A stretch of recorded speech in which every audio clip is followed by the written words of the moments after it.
எல்லா சொந்தர்களுக்கும் நாங்கள் Kovai builders ramp போடுறோம் 16 அடிக்கு. அது எப்படி கார் ஏறுற மாதிரி ஆப்ஷன் சூப்பரான வீடியோ. லாஸ்ட் வரைக்கும் வீடியோ போகிறோம், வாங்க வீடியோ பார்ப்போம்.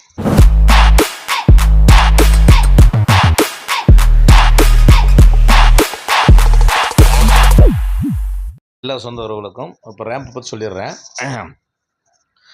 ரேம்பு போகிறதுக்கு முன்னாடி பேஸ்மெண்ட்டுக்கு அந்த சைடில் வந்து களை வடிச்சிருக்காம பாருங்க.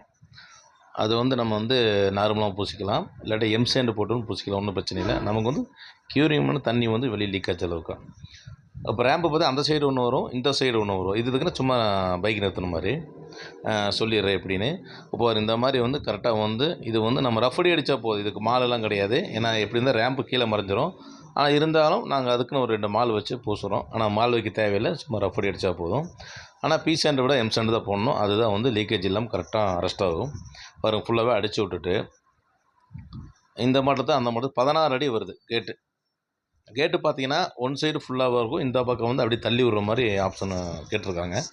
அந்த மாதிரி பண்ணியிருக்கிறோம். இப்போ ரேம்பு பொறுத்தளவுக்கு பேஸ்மெண்ட் ஹைட்டு கணக்கு எடுத்துக்கங்க. அதுலேருந்து கரெக்டாக வந்து லெவல் கடத்தணும். அதாவது அதுக்கு லெவல் கடத்திட்டு, அதாவது ஒரு வரி கல் வச்சுருங்க. அதுக்கு ஒரு கல் வரி வச்சேன்னா, ஏன்னா மேலே வந்து ஸ்லாப் உட்கார வைக்கிற இருக்காருங்க. இந்த மாதிரி ஸ்லாப்புக்கு ஆடாமல் இருக்கணும். அதுக்கு வேண்டியதாக கீழே 2 பக்கம் வரி வச்சுட்டு அதுக்கப்புறம் ஸ்லாப் போடுறோம்.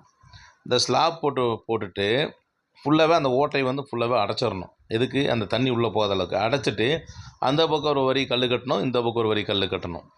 கட்டிக்கிட்டு அதுக்கப்புறம் மேலே வந்து மண் ஃபுல் பண்ணணும். மேலே ஃபுல் பண்ணணும், மட்டும் கரெக்டாக இருக்கும். அடுத்த வீடியோ வந்து ஃபுல்லாகவே ரேம்பு கிளியர் பண்ணிவிட்டு ஒரு வீடியோ போட்டுடுறேன். அது எப்படி பிடிக்கும், மெட்டீரியல் என்னன்னு கிளியராக சொல்லிடுறேன். இப்போ இந்த வீடியோ வந்து உங்களுக்கு டெமோ தான் போட்டிருக்கிறேன். எப்போவுமே ரேம்பு பொறுத்த அளவுக்கு பார்த்தீங்கன்னா 2 பக்கம் 16 அடியாக 10 அடியாக டிவைட் பண்ணி கிராஸ் பண்ணி போட்டுக்கேன். இந்த கல் போட்டு பார்த்திங்க, ஸ்லாப் போட்டு மூடியாச்சு, அவ்வளோதான். ஸ்லாப் வச்சு மூடி வச்சு அந்த ஓட்டை இல்லாமல் வருங்க, தெரியுங்களா? கரெக்டாக அந்த டேப் வச்சு இந்த பக்கம் ஒரு வரி கல் கட்டணும், அந்த பக்கம் ஒரு வரி கல் கட்டும் போது கிளியர் ஆயிரும்.